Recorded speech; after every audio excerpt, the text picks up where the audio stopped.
Não tem como ter canal no YouTube sem falar de calvinismo e arminianismo. Impossível. Então, vamos lá, né? É o jeito. Fala aí, galera do YouTube, sejam muito bem-vindos ao meu canal. E no vídeo de hoje eu vou ajudar você a entender calvinismo e arminianismo. A diferença entre esses dois sistemas de pensamento, ela por um lado é grande, mas por outro lado ela não é tão distante assim, porque são dois pensamentos que estão dentro do cristianismo. Tanto calvinismo quanto arminianismo influenciaram muitas denominações cristãs, influenciam pensamentos até hoje, mas ao mesmo tempo a gente precisa aprender como dialogar entre as diferentes ênfases teológicas para que a gente não comece a ficar brigando por coisa que não precisa brigar. Calvinismo, obviamente, é nomeado após o teólogo e reformador João Calvino, que foi um teólogo e reformador francês que se estabeleceu em Genebra, na atual Suíça, e ali na cidade de Genebra ele influenciou toda a Europa e posteriormente todo o mundo através da sua pregação, através de seus ensinos, através do seu sistema de pensamento teológico. Ele escreveu uma obra muito popular até os dias de hoje chamada Institutas da Religião Cristã, que é uma das primeiras obras de teologia sistemática ou de dogmática, a gente pode dizer assim. Então Calvino, ele enfatizava no seu sistema de pensamento a glória de Deus e ele também falava a respeito do fato de que Deus soberanamente predestinou, ou seja, escolheu certos indivíduos para a salvação antes da fundação do mundo. Então Calvino falava a respeito dos decretos de Deus antes da criação de todas as coisas, e um desses decretos é o decreto da eleição de indivíduos para a salvação. É preciso entender, quando a gente fala de Calvino e Armínio, que, primeiro, Armínio surge um tempo depois de Calvino. Jacó Armínio foi um teólogo ali também da cidade de Genebra. O que a gente precisa saber? Que Jacó Armínio era um teólogo calvinista. Pronto, acabou, não tem mais argumento. Se Armínio era calvinista, como é que a gente vai discutir calvinismo e arminianismo? Mas calma, não é tão simples assim não. Historicamente, o que acontece? Já ali no século XVII, você tem esse teólogo Armínio que começa a debater contra um outro acadêmico da época, e nesse debate ele acaba sendo convencido dos pensamentos desse outro acadêmico, e ao ser convencido ele começa a questionar certos aspectos da doutrina calvinista. E ao questionar esses aspectos pelos meios acadêmicos necessários, ele começa uma série de debates e depois ele acaba fazendo discípulos.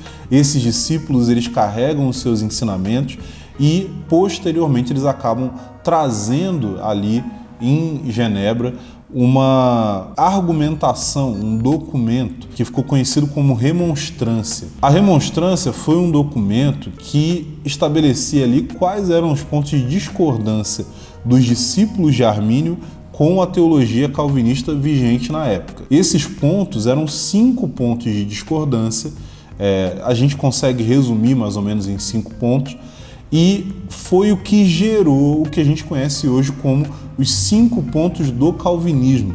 Isso é um problema muito sério, porque tem muita gente que vai ouvir a respeito de calvinismo e vai achar que calvinismo são os 5 pontos, a tulip ou a tulip, se a gente for fazer em português. Só que o calvinismo não são esses 5 pontos. O calvinismo é um sistema de pensamento muito mais complexo do que simplesmente 5 pontos ali. E esses 5 pontos foram uma resposta aos questionamentos que foram levantados. Ou seja, a teologia arminiana, a princípio, ela não é um sistema de pensamento por si só. Ela é uma série de discordâncias dentro do sistema de pensamento calvinista. É óbvio que isso vai se desenvolver, você tem depois teólogos arminianos. É óbvio que isso vai se desenvolver, você vai ter depois teólogos arminianos que vão criar um sistema, você tem certos desenvolvimentos que vão acontecer ali no século XVIII, a partir de John Wesley, mas a princípio é uma teologia calvinista com alguns pontos que havia discordância e que eles queriam que houvesse um ajuste ali. Então a teologia de Armínio, ela vai colocar uma ênfase um pouco maior na questão do livre-arbítrio humano, da vontade humana, do papel dos seres humanos no processo da sua própria conversão. Então essas vão ser as ênfases principais dos dois sistemas de pensamento. É óbvio que se você for falar com um teólogo arminiano, dependendo de como for a perspectiva dele, ele vai dizer que não é uma ênfase na liberdade humana contra uma ênfase na soberania divina, porque qualquer arminiano vai dizer que crê na soberania divina. E isso é um grande problema dentro do debate, porque se você vai falar com um teólogo calvinista, ele vai dizer, porque os arminianos eles creem nisso daqui, eles creem que a vontade humana é maior do que a soberania divina. E aí os arminianos vão dizer, não, a gente não crê nisso. E aí eles vão dizer para os calvinistas eles creem que Deus é injusto, é isso que eles creem. E aí os calvinistas vão dizer, não, a gente não crê que Deus é injusto, a gente crê que Deus é justo, que Deus é bom. Então o debate todo, às vezes, tem um certo problema de comunicação, porque um lado acusa o outro de coisas que o outro lado não aceita. Então a primeira coisa que eu quero te falar é o seguinte, antes da gente entrar nas diferenças, nos 5 pontos, nos pormenores disso, primeiro, cara, abandona esse negócio de ficar querendo discutir esse tipo de coisa na internet. Ficar discutindo calvinismo e arminianismo na internet é tão 2006, cara. Abandona esse negócio. Outra coisa não fica querendo convencer as pessoas da sua igreja local a respeito disso. O que você precisa se você chegou a uma conclusão, seja você um arminiano numa igreja calvinista ou um calvinista numa igreja arminiana. Se você chegou a uma conclusão que aquilo ali é um sistema teológico que você se identifica, cara, vai estudar, vai ler o livro do James K. Smith, Cartas a um Jovem Calvinista. Cara, um livro excelente, um livro que se tivesse saído naquela época lá, ali por volta de 2005, 2006, 2007, cara, ia evitar um monte de problema. Por quê? Porque existe aquilo que em inglês eles vão chamar de cage stage. E aqui eu vou dizer para vocês, o problema maior nesses últimos anos tem sido os calvinistas. Precisa admitir, eu sou calvinista. Eu adoto esse sistema de pensamento a respeito da minha soteriologia, ou seja, da minha doutrina a respeito da salvação. Eu acredito nesses 5 pontos do calvinismo. Mas eu sei que existe sim o cage stage. O que é o cage stage? O cage stage é a fase da jaula. O que é a fase da jaula? É a fase em que o indivíduo descobre o calvinismo e ele deveria ser trancado numa jaula até que passe aquela febre reformada a qual ele foi acometido, para que ele pare de ficar brigando com as pessoas, tentando convencer todo mundo, tentando enfiar calvinismo pela goela dos outros. Não. Calma, sossega o facho, vai ler, vai estudar, vai curtir Deus.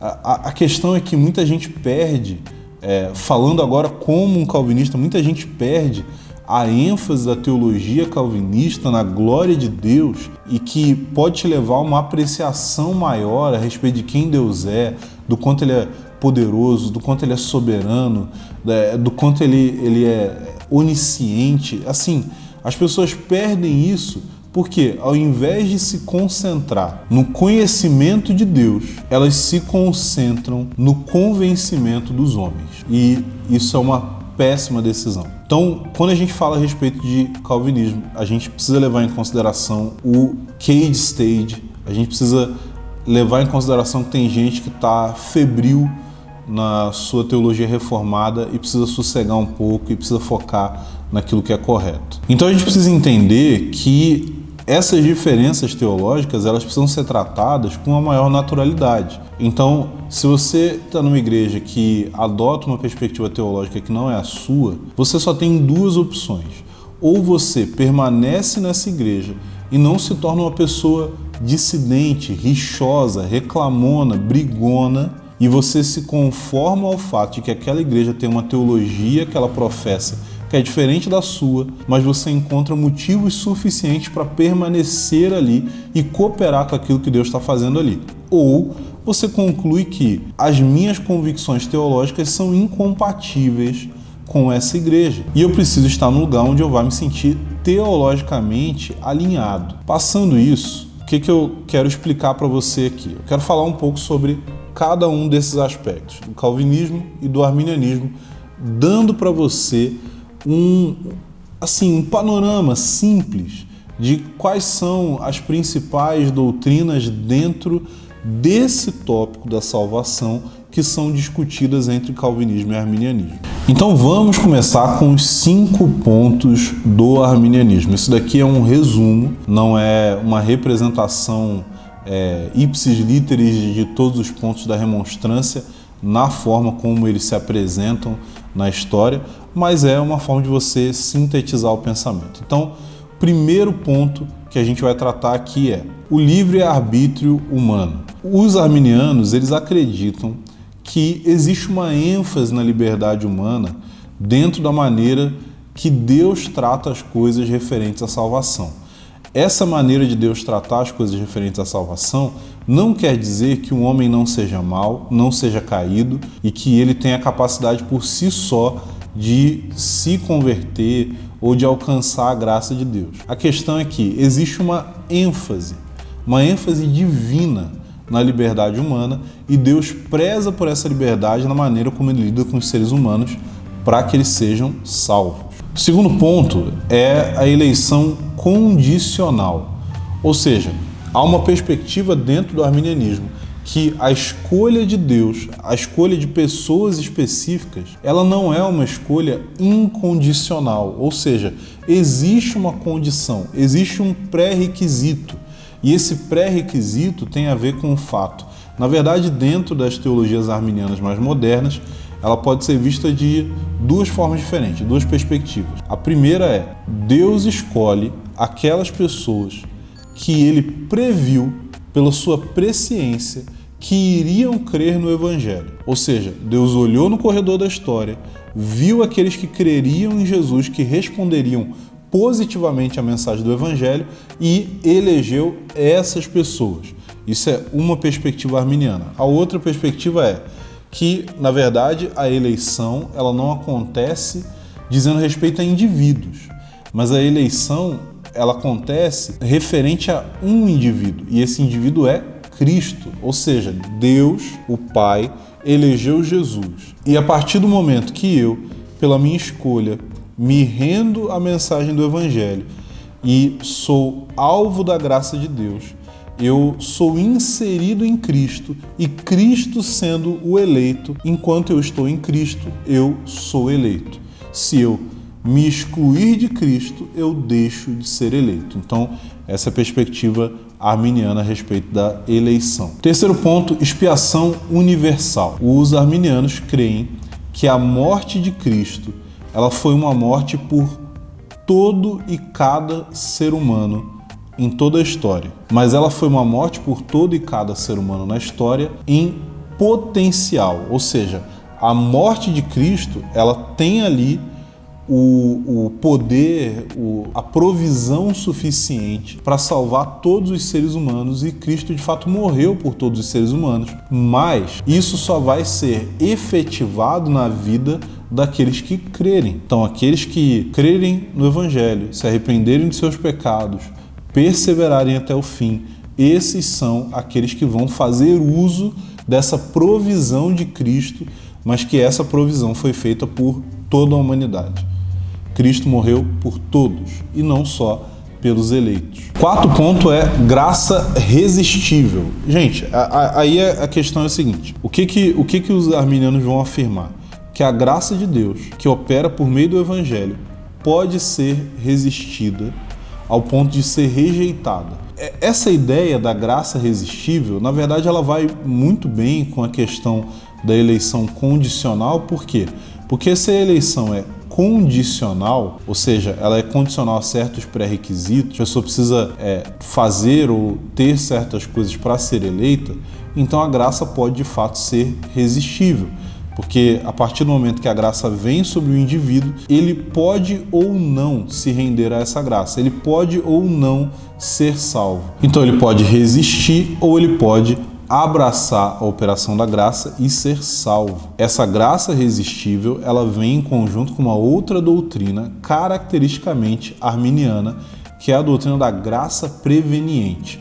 O que é a graça preveniente? A graça preveniente é a solução arminiana para o problema da maldade humana, ou seja, da queda, da pecaminosidade humana e, ao mesmo tempo, da liberdade humana necessária à salvação do ponto de vista arminiano.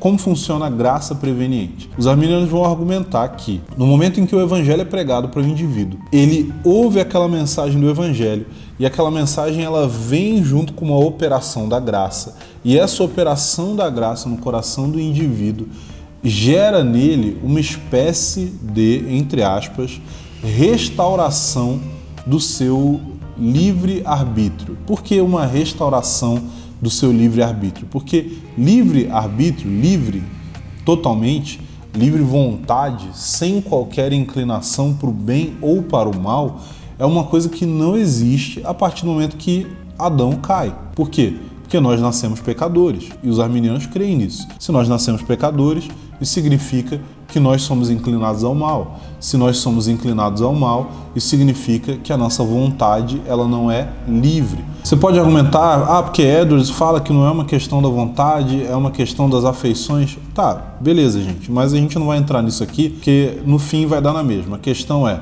você não é totalmente livre em direção ao bem. E também não é possível, por isso, que você escolha livremente a Deus. E isso é uma perspectiva que tanto calvinistas quanto arminianos têm. A questão é a solução para isso é diferente. A solução arminiana é a graça preveniente, que vem sobre o indivíduo e restaura nele essa habilidade de escolha. É como se naquele momento houvesse uma iluminação que eliminasse dele as influências negativas do pecado na sua total força e ele pudesse ali de maneira quase que neutra decidir optar pelo evangelho ou optar pelo pecado. É como que uma recriação daquele ambiente do Éden que Adão se encontrava ali na hora de escolher permanecer em obediência a Deus ou se rebelar contra Deus. Então, existe dentro do arminianismo a ideia da graça preveniente. O último ponto aqui, gente, é a possibilidade de cair da graça ou perseverança falível. O que seria essa ideia? Seria a ideia, dentro da teologia arminiana, que um indivíduo, mesmo tendo sido genuinamente salvo, nascido de novo, conhecido a Deus, essa pessoa pode sim cair da graça e ela pode vir a perder a sua salvação. Em um dado momento da sua vida, ela estava salva, e em um outro determinado momento da sua vida, ela perdeu essa salvação porque ela deixou de perseverar. Então, esses são os 5 pontos do arminianismo, e agora a gente vai passar para os 5 pontos do calvinismo. O primeiro ponto do calvinismo é a depravação total. Lembrando que esses pontos são respostas aos pontos da remonstrância que a gente entende hoje como os 5 pontos do arminianismo que eu acabei de explicar aqui para vocês. Então, o primeiro ponto é depravação total. O que o calvinismo vai dizer? Que a queda, ela impossibilita qualquer tipo de movimentação do ser humano em direção a Deus e em direção ao bem na sua forma pura. Ou seja, um indivíduo nunca escolheria a Deus, nunca iria pelo caminho da salvação, nunca voltaria o seu coração para Cristo, porque ele é um ser caído que foi consumido pela maldade do seu pecado. Dentro da ideia de depravação total, a ideia não quer dizer que todo ser humano é tão depravado e tão mau quanto ele poderia ser. Uma forma de falar dessa doutrina, usando outras palavras, é depravação radical, significando que o ser humano, ele é, até as suas raízes, na totalidade do seu ser, manchado pelo pecado. Não tem nada que seja totalmente bom. O calvinismo também vai afirmar que nós somos seres criados à imagem de Deus. O fato de seres humanos serem criados à imagem de Deus significa que nós temos sim capacidade para o bem, mas o problema é que o pecado nos afetou tão profundamente e de forma tão abrangente que todo o bem humano é manchado pelo mal do pecado. Então não existe nenhuma ação, nenhum pensamento, nenhuma atitude que seja puramente boa, mas sempre existe a sombra do pecado em todas as ações humanas. Sendo assim, essa sombra, essa mancha, ela faz com que toda a nossa vida seja contaminada pela realidade do pecado, e por isso não existe a possibilidade de o ser humano se voltar para o bem supremo que é Deus. E daí então se derivam logicamente as outras doutrinas do calvinismo. Como eu disse aqui, os arminianos também creem na depravação total, mas eles têm uma solução diferente para esse problema. Então, o próximo ponto aqui seria o ponto da eleição incondicional. Calvinistas creem que Deus escolheu pessoas não baseado em nada que elas demonstraram. Na teologia calvinista, Deus não olhou no corredor da história para descobrir quem responderia positivamente ao evangelho. Deus não olhou para o coração das pessoas, Deus não sondou a humanidade e viu quem estava mais inclinado. Não, Deus simplesmente escolheu pessoas específicas dentro de todos os pecadores humanos para que elas fossem salvas exclusivamente pela sua graça. A eleição não é fundamentada em nada, nenhuma obra, inclinação ou pensamento humano, mas ela é simplesmente fundamentada na bondade e na graça livre do próprio Deus. Ou seja, você é salvo independente das suas ações e também de forma independente das suas inclinações.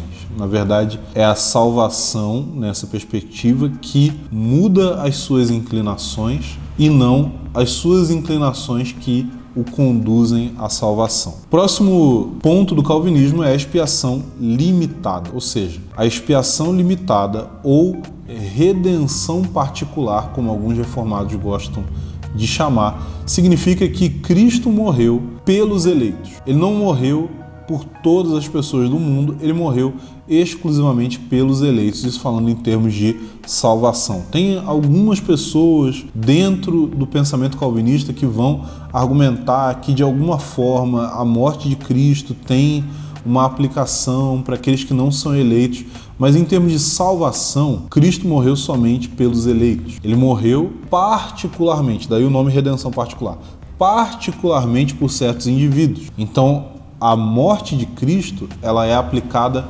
diretamente a essas pessoas, significando que aqueles por quem Cristo morreu vão certamente ser salvos. Não existe a possibilidade de que essas pessoas não sejam salvas. Jesus morreu por elas, logo a dívida delas foi paga diante de Deus, logo elas já estão automaticamente salvas.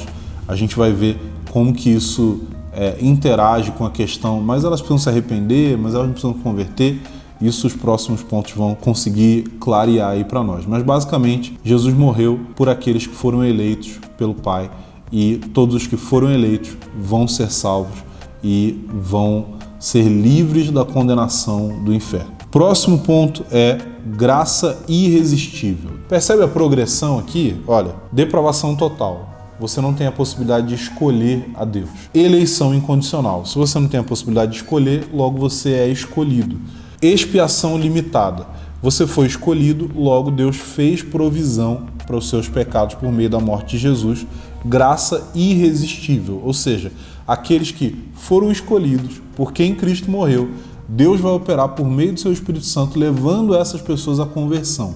Ah, mas isso daí vai acontecer contra a vontade delas? Gente, acontece contra a vontade, mas é contra a vontade no seguinte sentido. Eu gosto de dar esse exemplo. Imagina que o indivíduo ele está diante de um prato que disseram para ele que é um prato de doce. Mas aquele prato não é doce, é cocô. Mas ele foi impedido de usar o seu olfato e impedido de usar a sua visão. A partir do momento que você chega ali e você devolve àquela pessoa a capacidade de sentir aquele cheiro e de ver o que está diante dela, ela automaticamente vai rejeitar aquele cocô que está querendo se passar por doce. Então, quando a gente fala que a graça de Deus é irresistível, que ele quebra as nossas resistências, esse quebrar das nossas resistências tem a ver com aquilo que Paulo vai falar em 2 Coríntios, que é retirar o véu, ou seja, Deus retira a nossa cegueira, a cegueira proveniente do pecado, e ao retirar a nossa cegueira, a gente consegue perceber que Deus é desejável. Não é que Deus está, de alguma forma, manipulando ou escondendo a realidade de nós. Pelo contrário, o que a gente crê é que a graça faz com que aquele que foi alcançado por ela consiga enxergar a realidade de quem Deus é e do que o pecado é. Logo, a conclusão lógica é que ele deseja abandonar o pecado e se unir a Deus. Então, a graça irresistível nesse sentido, ela faz com que você veja, com que você perceba, com que você receba a revelação do quanto Deus é desejável e do quanto você não foi feito para o pecado, e isso daí vai produzir a conversão. E por último, o último ponto do calvinismo é a perseverança dos santos, que vai dizer para nós assim, que todos aqueles que não tinham a possibilidade de se salvar foram eleitos por Deus. Cristo morreu por eles. A graça alcançou eles e fez com que eles nascessem de novo. Esses são pessoas que vão perseverar até o fim. Nesse sentido, como que você sabe que o indivíduo de fato é eleito? Se ele persevera até o fim. Mas e as pessoas que desviam e depois voltam para a fé? Então, é exatamente isso que o autor de Hebreus vai dizer quando ele diz que o filho não fica sem disciplina. Ele diz que se Deus se tornou o nosso pai, ele também faz com que nós recebamos a sua disciplina, e a disciplina ali, ele está falando de uma disciplina corretiva da parte de Deus, que basicamente quer dizer, se você se afastar de Deus, Deus vem com disciplina sobre a sua vida, fazendo com que você novamente se volte para Ele. Isso pode ser circunstâncias adversas, dificuldades na vida, problemas que surgem, sofrimento, qualquer coisa que Deus vai usar para fazer com que o indivíduo volte para ele, são exemplos de disciplina do Senhor. Então, um dos sinais também que o indivíduo é eleito é que ele, ainda que ele tenha se afastado ou se desviado, ele não consegue permanecer nessa situação. Ele recebe da parte de Deus uma série de investimentos, seja disciplinas, seja Deus tocando o coração dessa pessoa, atraindo ela novamente, e ela vai retornar para a fé. Óbvio que não recomendo que você, eu sou calvinista, então eu vou desviar porque eu estou querendo curtir um pouco aí, eu sei que Deus vai me fazer voltar. Então, o fato de ter esse pensamento pode ser um indicativo de que você não é eleito, de que você não pertence a Deus. Quem, de fato, genuinamente converteu, essa pessoa, ela nasceu de novo por uma nova vida em Cristo. Gente, finalizar falando o seguinte, uns amigos nossos fazem parte de uma igreja que é bem grande e tal, e no presbitério dessa igreja eles têm pessoas que são calvinistas e tem irmãos que são arminianos também. E o que eles falaram sobre como que eles lidam com essa situação foi bem legal, bem interessante, porque eles falaram o seguinte: cara, se tem um irmão que está vivendo em pecado, vai chegar um dos presbíteros que é calvinista e vai virar para ele e vai falar: olha, pelos seus frutos, pela forma como você está vivendo a sua vida, pela forma como você está encarando as coisas, pela sua prática de vida, você está dando sinais de que não é eleito, de que você não converteu de fato, que você não pertence a Deus e que você precisa ouvir o evangelho, porque você não é salvo e você está indo para o inferno. O irmão que é arminiano vai chegar para esse mesmo cara e vai falar assim: olha, o jeito que você está vivendo está demonstrando que você está desviado, que você abandonou a Deus, que você abandonou o evangelho, logo você perdeu a sua salvação e você está indo para o inferno. Se você perdeu a sua salvação, você está indo para o inferno. Então, a conclusão da ideia é que assim, cara, o caminho pode ser diferente, mas o cara chega no mesmo lugar.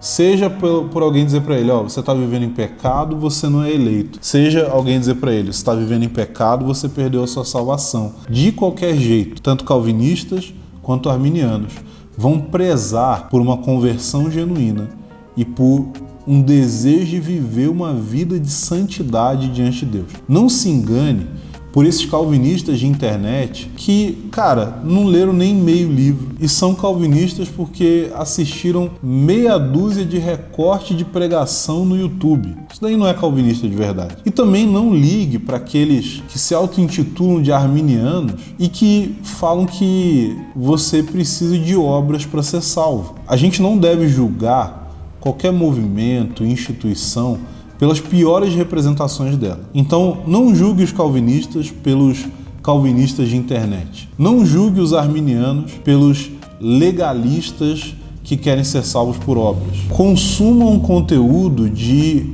teólogos, pregadores, pastores e e pessoas que são boas representações dessas duas escolas de pensamento, que são duas escolas de pensamento cristão. Eu hoje admiro, leio e sou influenciado por inúmeros irmãos calvinistas e arminianos. Tem autores que eu gosto muito, que são profundamente arminianos, e eu sou um calvinista. Tem autores que eu não gosto tanto e são calvinistas, ou seja, concordam com minha posição teológica nesse aspecto. Cara, não julgue pela escola de pensamento, julgue pela integridade do indivíduo, pela sua integridade intelectual, pelo quanto que ele lida com os assuntos da maneira correta. E eu quero deixar uma indicação para você aqui que quer se aprofundar nesse assunto, que são 2 livros. São livros editados pela editora Reflexão. Um deles é Contra o Calvinismo, de Roger Olson, e o outro é A Favor do Calvinismo,